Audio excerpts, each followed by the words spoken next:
Hi hello. ஜெனிஷாதீன் audio நாவல்ஸுக்கு உங்களை அன்புடன் வரவேற்கிறோம்.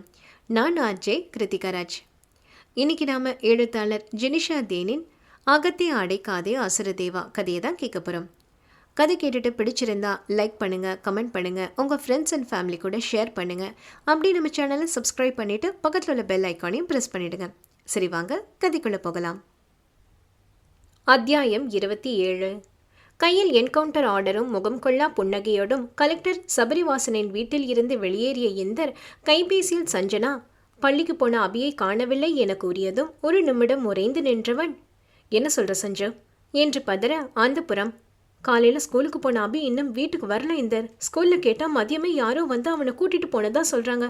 தேவாவும் ஆந்திரா போயிருக்காங்க. எனக்கு ரொம்ப பயமாக இருக்கு இந்தர் என்று சஞ்சனா கதற, நீ பயப்படாத சஞ்சு, நான் இப்போவே வரேன் என்றவன் அஜய்க்கும் அழைத்து கூறியவன் அதிவேகமாக அபி படிக்கும் பள்ளியை நோக்கி விரைய சஞ்சனாவும் அங்கே இருந்தவள் அழுதவாறு நிற்க, பள்ளிக்குள் நுழைந்த இந்தரோ அங்கிருந்த ஆசிரியர், பிரின்சிபல் என்று எல்லோரையும் உண்டு இல்லை என்றாக்கி, அது எப்படிங்க, ஒரு சின்ன பையன் இப்படி தான் யார் வந்து அவங்க அப்பா கூப்பிடுறான்னு சொன்னாலும் அனுப்பி வச்சுடுவீங்களா என்று வசை மாறி மொழிந்தவன் சஞ்சுவை தேற்றி வீட்டிற்கு அனுப்பிவிட்டு தனக்கு தெரிந்த வகையில் எல்லாம் அபியை தேடுவதற்கான ஆராய்ச்சியில் இறங்க, மகன் கடத்தப்பட்ட செய்தி அறிந்து பதட்டமாக வீடு நுழைந்த அஜயோ,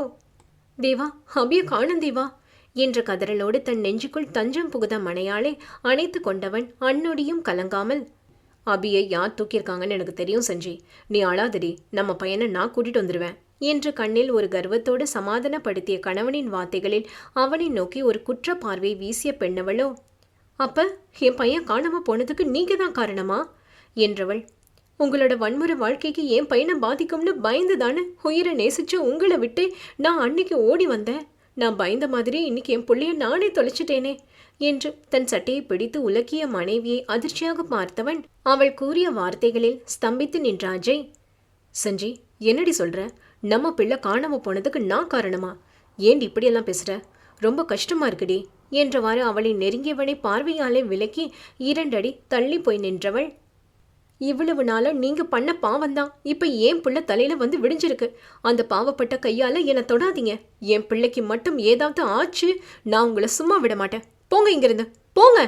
என்று அவன் நெஞ்சிலேயே ஒரு கரம் கொண்டு குத்தியவள் இத்தனை நாட்களாக கணவன் மேல் இருந்த சொல்ல முடியாத வருத்தத்தை எல்லாம் சொற்கங்குகளாய் மாற்றி அவனை நோக்கி வீசிய சஞ்சனா அவன் நெஞ்சிலேயே மயங்கி சரிந்தாள். தன்மேல் சரிந்த மனையாளை தாவி அணைத்து கொண்ட எதற்கும் அசராத அந்த 6 அடி அசுரனோ இதுவரை தன் சுயநலத்திற்காக எவ்வளவோ கடத்தல்களை சர்வ சாதாரணமாக நிகழ்த்தி வந்தவன் மகன் கடத்தப்பட்டிருக்கிறான் என்ற செய்தி கேட்டும் கூட கலங்காது நின்றவனை நோக்கி,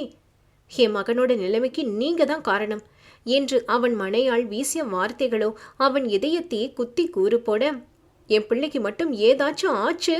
என்றவளின் சொற்களோ வாழ்க்கையில் முதன்முறையாக அந்த அசுரனின் வயிற்றுக்குள் பயம் எனும் பந்தை உருளையாக உருட்டத் தொடங்க கை விரல்கள் இறுக மூடி திறந்து தன்னைத்தானே நிலைப்படுத்தி கொண்டவன் நடுங்கும் கரங்களால் மயக்கத்தில் இருந்த சஞ்சனாவின் நிலா முகத்தை ஏந்தி, சஞ்சி, நம்ம அபிக்கு ஒன்றும் ஆகாதடி, நம்ம பிள்ளைக்கு நான் எதுவும் ஆக விட மாட்டேன்டி, என்னை நம்புடி என்று கம்மிய குரலில் கூறியவன் அங்கு கலங்கிய முகத்துடன் நின்று இருந்த தன் அன்னையிடம் மனையாளை ஒப்படைத்துவிட்டு வெளியேறியவனோ, வீரா என்று கர்ஜித்ததில் அடுத்த அரை மணி நேரத்தில் அஜயையும் வீராவையும் சுமந்து சென்ற அவன் புக்காட்டி அந்த பாலுவுடைய ஒதுக்குப்புறமான மிகப்பெரிய குடோனின் முன்னால் போய் கீறிச்சிட்டு நின்றது.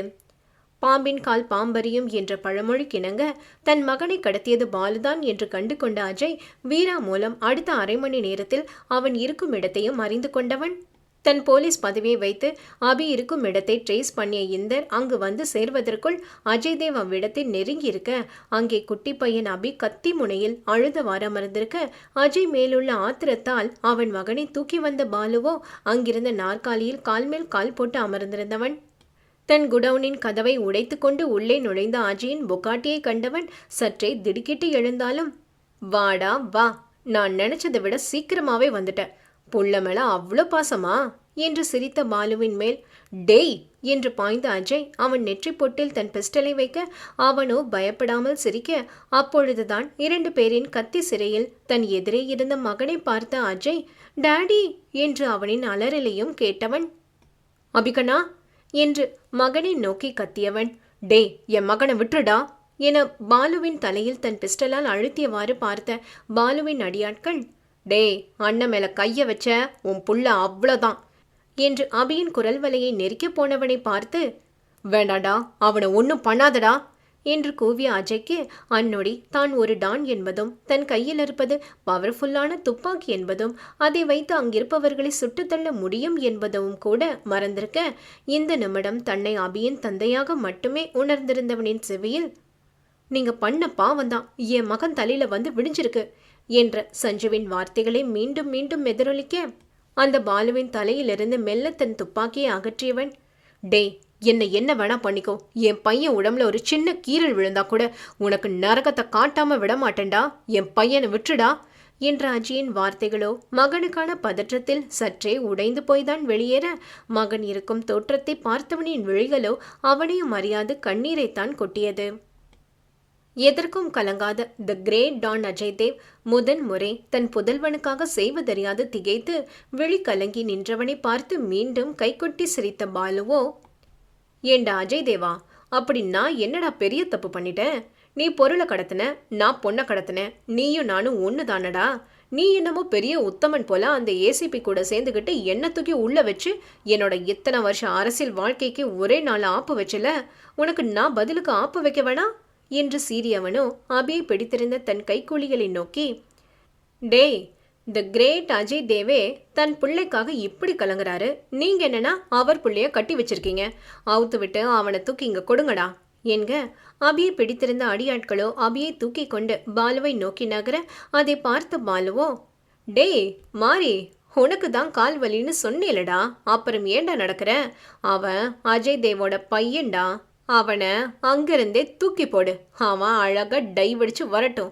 என்று அவர்களுக்கும் அபிக்கும் இருக்கும் இடத்திற்கு இடையில் இருந்த பெரிய பள்ளத்தை பார்த்து கொண்டே குரூரமாக மொழிந்தவனே, டேய் வேணாடா என்று சீரியவாறு அடிக்க பாய்ந்த அஜய், அப்பா பயமா இருக்குப்பா என்று அபியின் அலறலில் உறைந்து நின்றவனையும் அவனோடு வந்த வீராவையும் பாலுவோட ஆட்கள் வந்து நகர விடாது பிடித்து கொள்ள, அபி அந்த பள்ளத்தை நோக்கி வீசப்பட, அபிகண்ணா என்று அலறிய அஜய் தன்னை பிடித்திருந்த அடியாட்களிடமிருந்து திமிரி கொண்டிருந்த நிமிடம் பாலுவோடு சேர்த்து அங்கிருந்த அனைவரையும் சுட்டு தள்ளியவாறு அந்த குடவுனருக்குள் பாய்ந்த இந்தரோ, அண்ணா அபிய பாரு என்று கத்தினான். தன் மகன் வீசப்பட்டதை பார்த்து உறைந்திருந்த அஜய் அப்பொழுதுதான் சுய நினைவிற்கு வந்தவனாக தன் மகனிடம் ஓடியவனோ அபியை பார்க்க, நல்ல வேளையாக அபிதேவ் தூக்கி வீசப்படும் முன் அவனை பிடித்திருந்த மாரியின் கையில் இந்தர் தன் தோட்டாவை இறக்கியதில் வேகம் குறைவாகவே தூக்கி வீசப்பட, அபிதேவோ அங்கிருந்த பள்ளத்திற்குள் விழாமல் கொஞ்சம் முன்னே இருந்த மணல் மேட்டின் மேல் விழுந்ததால் வெறும் சிராய்ப்போடு காப்பாற்றப்பட்டவன், பா எனக்கு பயமா இருக்குப்பா என்று விடாமல் தேம்பியவன் தந்தையை கட்டிக்கொண்டு அழக, அபிகண்ணா பயப்படாதம்மா, உனக்கு ஒன்றும் இல்லடா, அப்பா இருக்கேன்ல, பயப்படாத கண்ணா, பயப்படாதடா என்று மகனை இறுக அணைத்து கொண்ட அஜய்க்கோ உடம்பெல்லாம் நடுங்கதான் தொடங்கியது. அபி தூக்கி வீசப்பட்ட அந்த கணம் தன் மகன் தனக்கில்லை என்று பயந்திருந்தவனோ யார் செய்த புண்ணியமோ அபிக்கு எந்த அசம்பாவிதமும் நேராமல் காப்பாற்றப்பட்டதில் மகனை தாவி அணைத்து கொண்டவனின் இதய துடிப்பு சத்தம் அவன் செவியை நிறைத்திருக்க, அணைத்திருந்த மகனை இன்னும் இன்னும் தன்னோடு இறுக்கிக் கொண்டவன் உள்ளமதில் முன்பு தான் யாரேனும் கடத்திய சந்தர்ப்பங்களில் அந்த பிள்ளைகளின் பெற்றோர்களுக்கும் இதுபோல் தானே உயிர் துடித்திருக்கும் என்ற சிந்தனையை உதிக்க, எத்தனை வருடங்களாக எவ்வளவு பெரிய தவறுகள் செய்துவிட்டேன் என்று முதலாக குற்ற உணர்ச்சியில் தவித்தவனோ, லைஃப் இஸ் அ பூமரங் என்று வாய்விட்டே சொல்லிக் கொண்டவன் மகனை அணைத்தவாறு மனதில் பெரும் பாரத்தோடுதான் அமர்ந்திருந்தான் நம் அசுரன் அஜய் தேவ். பாலுவை என்கவுண்டர் செய்துவிட்டு அவன் ஆட்களை எல்லாம் கூண்டோடு பிடித்து ஜீப்பில் ஏற்றி அனுப்பிவிட்டு அண்ணனை நோக்கி விரைந்த இந்த, அண்ணா உங்களுக்கும் அபிக்குட்டிக்கும் ஒன்றும் இல்லைல என்று பதட்டமாக வினவியவாறு அபிக்குட்டியை தூக்கி கொண்டவனின் கரங்களை பற்றி கொண்ட அஜய், இந்தர் நீ மட்டும் வரலனா என்று குரல் தழுதழுத்தவனை, அண்ணா என்னண்ணா இது சின்ன பிள்ளை மாதிரி கலங்கிக்கிட்டு, நான் வரலனாலும் அபிய கடவுள் வேற வழியில காப்பாத்திருப்பாருண்ணா, கடவுள் எப்பவும் நல்லவங்களை சோதிப்பாரு, ஆனா கைவிட மாட்டாரு என கூறியவனை ஒரு மறுகலோடு பார்த்த அஜயின் பார்வையை புரிந்து கொண்ட இந்தரோ, அன்னைக்கு ஒரு அப்பாவி பொண்ணை கடத்தின கையவன் கிட்ட இருந்து அவளை காப்பாத்த நினைச்சு நான் மட்டும் நல்லவனா இல்லனா அவன் பண்ணது தப்புன்னு தெரிஞ்சதும் அவனை சுட்டு தள்ளணும்னு துடிச்ச என் அண்ணனும் நல்லவர் தான் என கூறி அண்ணனை அணைத்து கொண்ட இந்தர் அஜயோடும் அபியோடும் சேர்ந்து வீடு நோக்கி விரைய அங்கே பிரபாவதியின் மடியில் படுத்துக்கொண்டு அபிகண்ணா என்று தேம்பிக் கொண்டிருந்த சஞ்சுவோ நெற்றியிலும் கையிலும் பிளாஸ்டர் ஒட்டப்பட்டு அஜயுடன் வீட்டிற்குள் நுழைந்த அபியை பார்த்து வாரி சுருட்டி எழுந்தவள் சஞ்சுமா என்று பயந்து விழிப்போடு தன்னிடம் தாவிய மகனை வாங்கி நெஞ்சோடு அணைத்து கொண்டவள். அபிமா, என்னாச்சு அபிமா? அங்க உன்னை அடிச்சாங்களா கண்ணா? உனக்கு ஒன்றும் ஆகலைல? நீ நல்லா இருக்கேல என்று மகனின் மேனி முழுதும் ஆராய்ந்தவள் அவன் முகம் முழுதும் ஆவேசமாக முத்தமிட்டு ஒரு முடிவுக்கு வந்தவளாய் அவனை தூக்கி கொண்டு அறைக்குள் நுழைந்த சஞ்சனா சற்று நேரத்தில் ஒரு பயணப்பையோடு வெளியே வந்தவள் அங்கு நிற்கும் யாரையும் கண்டு கொள்ளாது வாசல் நோக்கி விரைய மனையாளின் செய்கைகளை எல்லாம் ஒரு புருவ சுழிப்போடு பார்த்து கொண்டிருந்த அஜய் அவள் வீட்டை விட்டு வெளியேறி வாசல் தாண்டி செல்லவும் துணுக்குற்றவனாக அவள் பின்னோடு விரைந்தவன் அவள் கையை பற்றி தடுத்து நிறுத்தி, சஞ்சி, எங்கடி போற என்று புரியாமல் வினவினான். தன் கரம் பற்றி தடுத்த கணவனை பஸ்மமாக்கி விடுவது போல் பார்த்த சஞ்சனா, இவ்வளோ ஆனதுக்கு அப்புறம் இனியும் ஒரு நொடி கூட நானும் என் மகனும் இங்க இருக்க மாட்டோம். நாங்க எங்கேயாவது போறோம், உங்களை விட்டு போறோம். உங்க வன்முறை வாழ்க்கையோட நிழல் கூட தீண்டாத இடத்தை தேடி போறோம் என்று சஞ்சனாவின் ஆவேச வார்த்தைகளில் பிரபாவதியும் இந்தருமே அதிர்ந்து நின்றார்கள் என்றால் தன் மனையாள் மேலும் மகனின் மேலும் உயிரையே வைத்திருக்கும் அஜய் தேவு உறைந்துதான் நின்றான். அத்தியாயம் 28. மலரினும் மெல்லிய பெண்ணவளின் அதரங்களில் இருந்து உதிர்த்த வார்த்தைகள் ஒரு 6 அடி ஆண்மகனுக்கு இத்தனை கலக்கத்தை கொடுக்க முடியுமா என்றால் பெண்ணவள் அஜயை பார்த்து கூறிய, உன் நிழல் கூட தீண்டாத தூரத்துக்கு போகிறேன் என்ற ஒற்றை வார்த்தையில் முடியும் என்று நிரூபித்திருந்தாள் சஞ்சனா. சஞ்சனா கூறிய வார்த்தைகளை செவிமடுத்த இந்தரும் பிரபாவதியுமே சஞ்சு என்றும் சஞ்சுமா என்றும் பதறியவாறு அவளின் அருகில் வர அவள் தன்னை பிரிந்து செல்கிறேன் என்று கூறிய மனையாளின் வார்த்தைகளோ அஜயின் நெஞ்சில் ஈட்டி போல் இறங்க, அப்படி அவள் சென்றுவிட்டால் தான் என்ன ஆவோம் என்று சிந்தித்து கூட பார்க்க விரும்பாத அஜயோ தன் கையை தட்டிவிட்டு தன்னை முறைத்தவாறு நின்றவளின் கரங்களை மீண்டும் பற்றி கொண்டவன். சஞ்சி, என்னடி சொல்ற? என்னை விட்டு எங்கடி போற? நீயும் அபியும் இல்லாம நான் எப்படிரே என்று மருகியவனின் பார்வையை சந்திக்க துணிவில்லாத பெண்ணவளும், இல்ல தேவா, ஒரு பொண்ணு தன் புருஷன் கூட வெளியே போனா அவனை பார்த்து 4 பேர் மதிக்கணும்னு தான் விரும்புவான். ஆனா நான் அப்படி ஆசைப்பட முடியுமா தேவா? உங்களை பார்த்தாலே, ஏன் உங்க பேரை கேட்டாலே எல்லார் கண்ணிலையும் ஒரு பயம்தான் தெரியுது. ஒரு காலத்துல நான் உங்க காதலியா மட்டும் இருந்தப்ப அதை பார்த்து என் தேவா கெத்துன்னு நினைச்ச என்னால உங்க மனைவியா மாறி கையில ஒரு குழந்தையும் வயிற்றுல ஒரு குழந்தையும் சுமந்துட்டு இருக்க இப்போ உங்க வன்முறை வாழ்க்கையை என்னால ஏத்துக்க முடியல தேவா. நீங்க செஞ்ச தப்ப எல்லாம் ஏன் பிள்ளைங்களை பாதிச்சிருமோன்னு எனக்கு ரொம்ப பயமா இருக்கு தேவா. இனியும் என்னால உங்க கூட இருக்க முடியாது தேவா. ப்ளீஸ் என்னை விடுங்க என்று அபியையும் தன் வயிற்றையும் பற்றி கொண்டு அழுதவளின் கூற்றில் அவள் தங்களின் 2வது மகவை சுமந்திருக்கிறாள் என்பதையும் தெரிந்து கொண்டவன் அதற்காக சந்தோஷிக்க கூட முடியாத மனையாளின் பேச்சில், அழகே என்று ஆவலும் கேள்வியுமாக அவள் முகம் பார்த்தவனின் பார்வையை சந்திக்காது முகம் திருப்பிக் கொண்டவளின் முகத்தை பற்றி தன்னை நோக்கி திருப்பியவன், சஞ்சி, சொன்னா நீ நம்புவியோ மாட்டியோ, நான் இந்த வன்முறை வாழ்க்கைக்குள்ள நுழைஞ்ச 10 வருஷமா ஏன் நேத்து வரைக்கும் கூட நான் செய்யறது தப்புன்னோ பாவம்னோ எனக்கு தோணுனதே இல்லை சஞ்சி. ஆனா இன்னைக்கு நம்ம அபிய கத்தி சிறையில பார்த்த அந்த நிமிஷத்துல இருந்து நான் செஞ்சது எவ்வளவு தப்புன்னு நான் உணர்ந்துட்டேன்டி. இது வரைக்கும் எந்த அப்பாவி ஆட்களையும் நான் கொல்ற நோக்கத்துல கடத்தினதில்லைனாலும் இன்னைக்கு அபிக்கு என்ன ஆச்சோன்னு நம்ம மகனை பிரிஞ்சு நாம துடிச்சது போல என்னால எத்தனை பேர் துடிச்சிருப்பாங்கன்னு நினைக்கிறப்போ எனக்கே என் மேல கோவமா வருதுடி. இன்னைக்கு நடந்த இந்த விஷயத்த என்னை மாத்திக்கிறதுக்கு கடவுள் கொடுத்த ஒரு வாய்ப்பாதான் நான் பாக்குறேன் சஞ்சய். என்னால இதுல இருந்து சட்டுன்னு ஒரே நாள்ல வெளியே வர முடியுமான்னு தெரியல. ஆனா உனக்காகவும் நம்ம பிள்ளைங்களுக்காகவும் ஏன் எனக்காகவுமே கூட என்னோட ரவுடிசத்தை நான் மாத்திக்கிறேன் சஞ்சய். என்னை நம்புடி. இனி ஒரு தரம் இந்த மாதிரி நடக்காதுடி. ப்ளீஸ் டி, என்னை விட்டு போகாதடி என்று மனையாளின் கரங்களை பற்றியவாறே கெஞ்சியவன் அவள் கரங்களை விட்டு விடாமல் தன் இதய பகுதியில் வைத்து அழுத்தி கொண்டவன் அவன் வாழ்க்கையில் முதன்முறையாக ப்ளீஸ் என்ற சொல்லை உதித்து தன்னிடம் கெஞ்சி கொண்டு நிற்பவனின் கலங்கிய தோற்றம் கண்டும் கூட அசையாது நின்ற சஞ்சனா தன்னவனிடமிருந்து தன் கைகளை மெல்ல இழுத்து கொண்டவளின் செய்கையில் ஆனவனின் ஆணவம், கர்வம், நம்பிக்கை யாவும் தகர்க்கப்பட்டு சில கணங்கள் அவள் முன்னால் தலை குனிந்து நின்றவன் தொண்டையை சிறுமிக்கொண்டு அவள் அருகில் நெருங்கி ஒரு வலி நிறைந்த பார்வையோடு, நான் இவ்வளோ சொல்லியும் நீ என்னை விட்டு போகணும்னு முடிவு பண்ணிட்டல சஞ்சய். சரி, நீ போ. ஆனா போறதுக்கு முன்ன ஒரே ஒரு காரியம் மட்டும் செஞ்சுட்டு போ என்று தன் துப்பாக்கியை எடுத்து அவள் கையில் வைத்தவன், சஞ்சி, நீயும் நம்ம பசங்களும் என்னை விட்டு போனதுக்கு அப்புறம் நான் எப்படியும் உயிர் இருந்தும் ஜடமாதான் வாழப் போறேன். ஏன்னா என் உயிரே இங்க தான் இருக்கு என்று தன் மனையாளின் நெஞ்சு பகுதியை தொட்டு காட்டியவன், நீ இல்லாத நரக நாட்கள் எதிர்கொள்ள எனக்கு தைரியம் இல்லை சஞ்சி. அதனால இந்த உயிரை உன் கையாலே கொன்னு புதைச்சிட்டு போயிடுறே. உன்னை பார்த்து சிரிச்சுக்கிட்டே என் உயிர் என்னை விட்டு பிரியட்டும் என்று தழுதழுத்த குரலில் கூறியவன் இரு கரங்களையும் கட்டிக்கொண்டு சிலை போல் நின்றான். அஜயின் வார்த்தைகளை கேட்டு அண்ணா, சந்திரா என்று அவன் அருகில் ஓடி வந்த இந்தரும் பிரபாவதியும் கூட அவனின் பார்வையில் அதிர்ச்சியாகி விலக, கணவனின் வார்த்தைகளை எல்லாம் செவியேற்ற சஞ்சனா அன்று ஒரு குருவி குஞ்சின் உயிரை கூட காப்பாற்ற துடித்தவள் தன் உயிரானவனின் உடம்பில் தோட்டாவை எய்வாளா? அங்கு கிரேக்க சிற்பமாய் நின்றவன், உன் கையாலே என்னை கொன்னு புதைச்சிட்டு போ என கூறிய மறு நிமிடமே தன் கையில் இருந்த துப்பாக்கி தூக்கி தூர எறிந்துவிட்டு, என்ன பார்த்து சொல்லிட்டீங்க தேவா என்றவாறு ஓடி சென்று காற்று கூட புகாதவாறு கணவனை இறுக்கி அணைத்து கொண்டவள், மாட்டேன் தேவா, நான் உங்களை விட்டு போக மாட்டேன் தேவா. என்ன நடந்தாலும் இனிமே என் தேவாவை விட்டு எப்பவும் நான் பிரிய மாட்டேன் என்று கதறி அழுதவள் அங்கு பிரபாவதியும் இந்தரும் இருப்பதை கூட சட்டை செய்யாது கணவனின் முகமெங்கும் ஆவேசமாக தன் துடிக்கும் இதழ்களை ஒற்றி எடுத்தவளை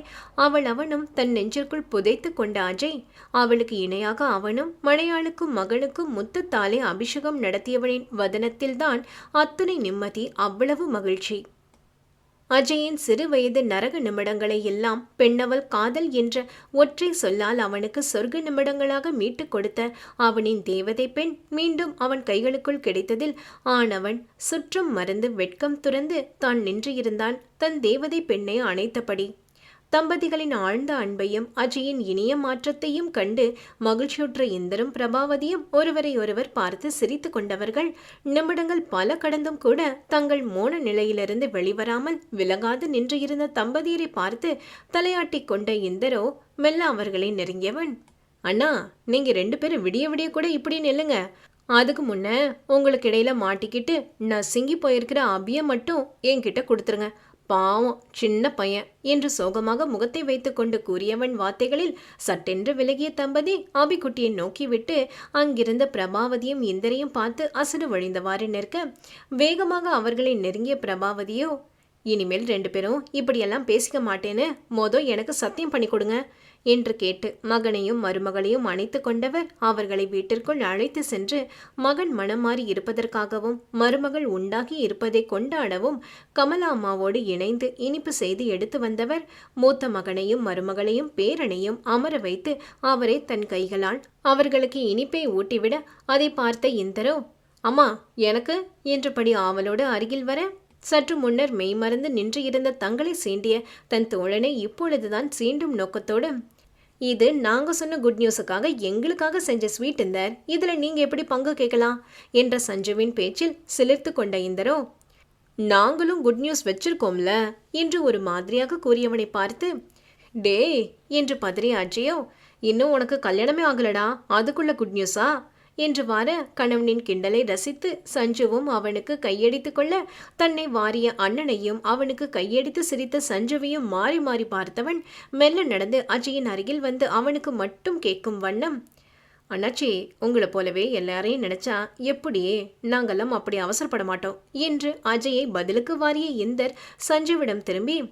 என்ன அண்ணியாரே, கொஞ்ச நேரத்துக்கு முன்ன நான் உங்களை விட்டு போறேன்னு உங்க புருஷர்கிட்ட அப்படி அழுது சீனை போட்டீங்க,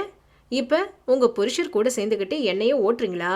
என்று தன் தோழி சஞ்சுவிடம் செல்லமாக முறைத்து கொண்டவன் அவள் அண்ணன் மனைவி என்று அறிந்த பின்னும் கூட அஜயின் விருப்பத்தோടെ அவளை எப்பொழுதும் போல் சஞ்சு என்று அழைப்பவன் அவள் எப்பொழுதாவது அஜய்க்கு ஏற்றவாறு சிங்சாங் போடும் நேரத்தில் மட்டும் அண்ணியார் என்று விழிப்பான் அந்த பாசமிகு குழந்தன். இந்தரின் வாரலில் அஜயும் சஞ்சுவும் நாண சிரிப்போடு அமர்ந்திருக்க சிறுசுகளின் கேலியையும் கிண்டலையும் ரசித்தவாறு அமர்ந்திருந்தவரோ தன் 2வது மகனை நோக்கி, சரி இந்திரா, நீ என்ன குட் நியூஸ் வச்சிருக்கேன்னு சொல்லு என கேட்டார் பிரபாவதி. அதுமா என்று ஒரு நொடி தயங்கி இந்தரோ, நான் உங்களுக்கு ஒரு நல்ல மருமகளை பார்த்து வச்சிருக்கேன் என்று உற்சாகமாக கூற, மருமகளா? அதான் எனக்கு ஏற்கனவே சஞ்சுமா இருக்காளே என்று அறியாது போல கேட்ட பிரபாவதியும் இப்பொழுது தன் இளைய மகனை கேலி செய்ய அன்னையின் பேச்சில் மா என்று சினுங்கிய இந்தரோ, உங்க மூத்த மகனை பார்த்ததுல இருந்து உங்களுக்கு இன்னொரு மகன் இருக்காங்கிறதையே நீங்க மறந்துட்டீங்களா பிரபாவதி? எனக்கு மனைவியா வரப்போறவளோ உங்களுக்கு மருமக தானே என்று ஆதங்கமாக கேட்டவன், நான் கலெக்டர் சபரிவாசனோட பொண்ணு சுலோச்சனாவை விரும்புறேமா என்று சற்றே வெட்கத்தோடு தலை குனிந்தவாறு கூறிய இந்தரை இப்பொழுது அங்கிருந்த அனைவரும் ஒன்று கூடி சூழ்ந்து கொண்டு கேள்வி மேல் கேள்விகள் கேட்க, அதில் இன்னும் அழகாக வெட்கப்பட்ட இந்தரை, பாரா போலீஸ் ஆபீசர் வெக்கமெல்லாம் படுறாரு என்று கலாய்த்தவர்கள் இந்தரையும் அழைத்து கொண்டு மறுநாளே கலெக்டர் சபரிவாசன் வீட்டை நோக்கி படையெடுக்க, அடுத்த வாரத்தின் ஒரு இனிய நாளில் தேவேந்திரன் சுலோச்சனாவின் திருமண நிச்சயதார்த்தம் விமரிசையாக நடந்தேறியது. சுலோ படித்து கொண்டிருப்பதால் இந்தரின் விருப்பப்படி திருமண வைபவத்தை கொஞ்சம் தள்ளி வைத்திருந்தவர்கள் இப்பொழுதைக்கு நிச்சயதார்த்தத்தை மட்டும் விமரிசையாக நடத்தி முடித்திருக்க, அந்த இளைய காதல் ஜோடி கைபேசியிலேயே தங்கள் குடும்பத்தை நடத்த தொடங்கியிருந்தது. எப்பொழுதும் படிப்பு, வேலை இவைகளுக்கு அதிக முக்கியத்துவம் கொடுக்கும் நேர்மையின் நாயகன் தேவேந்திரன் தன் வருங்கால மனைவியிடம், நீ ஆரியஸ் எல்லாம் கிளியர் பண்ணாதான் நம்ம கல்யாணம் என்று கூறியிருக்க, படிப்பில் அவ்வளவாக நாட்டம் இல்லாத இந்தரின் குணங்களுக்கு நேர்மறை குணங்கள் கொண்ட சுட்டி பெண் சுலோச்சனாவோ சிறு வயதிலேயே அன்னை எழுந்தவளுக்கு உடன்பிறப்பு என்று யாரும் இல்லாமல் தனித்து வளர்ந்தவள் என்று இந்தரின் குடும்பத்தினரை சந்தித்தாளோ அன்றிலிருந்தே அவர்களோடு ஐக்கியமாகிவிட வேண்டும் என்று பேராவல் கொண்டிருக்க அவளால் முழுமையாக படிப்பில் கூட கவனம் செலுத்த முடியவில்லை. இந்தர் சுலோச்சனாவின் நிச்சயதார்த்தம் முடிந்து 6 மாதங்கள் கடந்த நிலையிலும் கூட இந்தர் கூறியது போல் ஆரியஸ் எதையும் கிளியர் பண்ண முடியாதவள் அந்த இறுதி வருடத்தின் கடைசி செமஸ்டரின் ரிசல்ட்டை தெரிந்து கொண்ட சுலோ, ஐயோ இந்த ரிசல்ட்டை பார்த்தா அந்த போலீஸ்காரன் தள்ளி வச்ச கல்யாணத்தை கேன்சலே பண்ணிடுவானே என்று எண்ணியவாறு தலையில் கை வைத்து அமர்ந்திருந்தவளின் எண்ணத்தின் நாயகனோ அவளுக்கு இன்று தேர்வு முடிவுகள் என தெரிந்தே அவளை பார்க்க கல்லூரிக்குள் நுழைந்தவன் கேன்டீனில் இருந்தவளை பார்த்து, ஹைடி பொண்டாட்டி இங்க என்ன செய்ற என கேட்டவாறு தன் அருகில் நெருங்கியவனை பார்த்து, கல்யாணத்தை தள்ளி போட்டுட்டு இந்த கொஞ்சலுக்கு ஒன்றும் குறைச்சல் இல்லை. அவளின் கோபத்தை உணராத இந்தரோ, இப்போ ஆகலைன்னா என்ன, கூடிய சீக்கிரம் ஆகிருமேடி பொண்டாட்டி, அதுக்கு இப்போவே ப்ராக்டிஸ் பண்ணிக்கிறேன் என கூறி உல்லாசமாக சிரித்தவனிடம், கூடிய சீக்கிரம்னா எப்ப என்று அவளும் விடாமல் கேட்க, நீ ஆரியஸ் எல்லாம் கிளியர் பண்ண உடனே நம்ம கல்யாணம் தானே பேபி என்று சீண்டலாக கூறிய இந்தரை பார்த்து பல்லை கடித்த சுலோச்சனா, அப்படியா, நான் அரியர் கிளியர் பண்ண அப்புறம்தான் நம்ம கல்யாணம்னா நமக்கு 60ஆம் கல்யாணம் கூட நடக்காது என ஆருடம் சொன்னவள், அந்த கலெக்டர் மாப்பிள்ள அர்ஜுனாவது மொத்தம் கொடுக்க 3 மாசம் ஆக்குவான்னு சொன்னேன். ஆனா நீங்க 30 வருஷமானாலும் எனக்கு ஒரு பிளேன் கிஸ் கூட கொடுக்க மாட்டீங்க என்று வழக்கம் போல லொடலொடத்த சுலோவின் பேச்சில் இருந்தே அவளை கண்டு கொண்டவனுக்கு அவள் முத்தத்தை பற்றி ஆதங்கமாக கூறிய விதத்தில் சட்டென்று சிரிப்பும் பீரிட்டு கிளம்ப முறைத்து கொண்டு நின்ற சுலோவை பார்த்து இடி எடி என சிரித்தவன், என்னடி 2ஆ 3ஆ என்று மட்டும் கேட்டவன் தன்னை கண்டு கொண்டதை அவளும் கண்டு கொண்ட சுலோச்சனாவோ 1 2 3 என்று வரிசையாக அனைத்து விரல்களையும் அவன் முன்னே விரித்து காட்டி, எல்லாம் என்று உதட்டை கடித்து கூறியவளின் செய்கையிலேயே இறங்கிய இந்தரோ, டி மக்கு பொண்டாட்டி என்று உரிமையாக அவள் கையை பற்றி கொண்டவன், எப்படியோ நீ அரியர்லாம் கிளியர் பண்ண மாட்டேன்னு எனக்கு தெரியும்டி, அதனால அடுத்த முகூர்த்தத்திலே நம்ம மேரேஜுக்கு ஏற்பாடு பண்ண சொல்லிட்டேன் என்றவனின் மக்கு என்ற கூற்றில் அவனை முறைக்க முயன்று தோற்ற சுலோவோ அவன் கூறிய செய்தியில், நிஜமாவா என்று விடைவிரித்தவளை பார்த்து, ஆமாடி, நானும் எவ்வளோ நாளைக்கு தான் நல்லவனாவே இருக்கிறது என்று கேட்டவனோ சுற்றும் முற்றும் பார்த்துவிட்டு பற்களிடம் சிக்கி தவித்த அவளின் ரோஜா இதழ்களின் தன் சிவந்த ஆதரங்களின் நச்சென்று ஒற்று எடுத்தவன், மீதி கல்யாணத்துக்கு அப்புறம் என்று கூறி கண்ணடித்து செல்ல திடீரென்று இந்தரின் செய்கையில் குறுகுறுத்த இதழ்களை மீண்டும் கடித்து கொண்ட சுலோச்சனா இன்றும் ஊமையாகி நிற்க, அடுத்து வந்த சுபயோக சுப தினத்தில் இந்தர் சுலோச்சனாவின் திருமண வைபவம் மிகுந்த கோலாகலமாக இனிதே நடந்தேற துவங்கியது. இன்னும் இறுதி அத்தியாயங்கள் மட்டுமே உள்ளது நண்பர்களே. தொடர்ந்து கதையை கேட்பவர்கள், அடுத்தடுத்த கதைகளும் கேட்க விரும்புபவர்கள் மறக்காம நம்ம சேனலை சப்ஸ்கிரைப் பண்ணிக்கோங்க. உங்க ஃப்ரெண்ட்ஸ் அண்ட் ஃபேமிலி கூடவும் ஷேர் பண்ணுங்க. தொடர்ந்து லைக் அண்ட் கமெண்ட் செய்யவும். அனைவருக்கும் நன்றி.